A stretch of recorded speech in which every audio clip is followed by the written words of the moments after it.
Plan successful হলো না মোহাম্মদ ইউনূসের। জনগণের ভালো করতে গিয়ে নিজেই পড়ে গেলেন বিপাকে, আর সেই সঙ্গে বিপাকে ফেললেন বাংলাদেশকেও।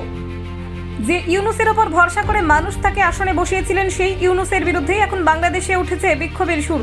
তাড়াহুড়ো করে সিদ্ধান্ত নিতে গিয়ে এমন বিপদটাই হলো ইউনূসের। জানেন ঠিক কোন সিদ্ধান্তের জেরে এখন পদে পদে ভুগতে হচ্ছে অন্তর্বর্তীকালীন সরকারের প্রধান উপদেষ্টাকে? দেখুন, দেশের জন্য জাতির জনক বঙ্গবন্ধু মুজিবুর রহমানের অবদান অনেক আগেই গুলে খেয়েছে বাংলাদেশবাসী। মূলত শেখ হাসিনার পতনের পরই ওপার বাংলায় বঙ্গবন্ধুর মূর্তি ভাঙা থেকে শুরু করে বাংলাদেশের জাতীয় পিতার মূর্তির সাথে নানান অগ্রহণযোগ্য কার্যকলাপ সবই দেখেছে গোটা বিশ্ব।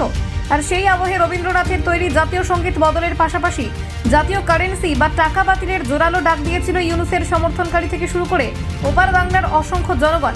আর সেই সূত্র ধরে ঈদের আগে বাংলাদেশের বাজারে এসে পৌঁছেছিল 20, 50 এবং 1000-এর নতুন নোট। তবে এবার সেই সব নোট নিয়ে বিরাট বিপাকে পড়েছে বাংলাদেশবাসী।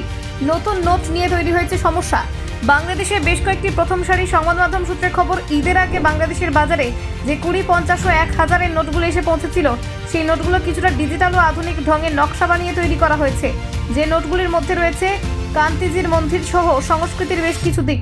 নোটগুলি আদতে দেখতে আকর্ষণীয় হলেও শোনা যাচ্ছে 42% মুসলিম দেশ হিসেবে নোটগুলিকে ভালো চোখে দেখছেন না অনেকে। তবে সবচেয়ে সমস্যার বিষয় হয়ে দাঁড়িয়েছে, নোটগুলি গ্রহণ করছেন না বাংলাদেশের বহু ছোট ও মাঝারি ব্যবসায়ী সহ অনেকেই। এমনকি এও শোনা যাচ্ছে নতুন নোটগুলি এটিএম বুথেও জমা দেওয়া যাচ্ছে না। কিন্তু কেন হচ্ছে এমন? বাংলাদেশের একটি সংবাদ মাধ্যম জানিয়েছে, সমাজ মাধ্যমে ভাইরাল হওয়া একটি ভিডিওতে একজন যুবক নাকি 1000 টাকার নতুন নোট নিয়ে অকপটের সমস্যা জাহির করতে গিয়ে দেখা গিয়েছে। তিনি নাকি বলছেন বাংলাদেশের কোনো দোকানদার এই নতুন টাকা নিচ্ছে না। এমনকি ওপার বাংলার এটিএম বুথগুলিতেও একই সরকার স্বীকৃত নোটগুলি গ্রহণ করা হচ্ছে না। আর এখানেই প্রশ্ন থেকে যায়, তাহলে কি প্রযুক্তিগতভাবে এই নোটগুলি মেশিনে থাকা টাকার আয়তনের সাথে মিলছে না, নাকি বাংলাদেশের ব্যাংকিং সিস্টেমের অবকাঠামো গত দুর্বলতার কারণেই চলছে না এই সব নোট?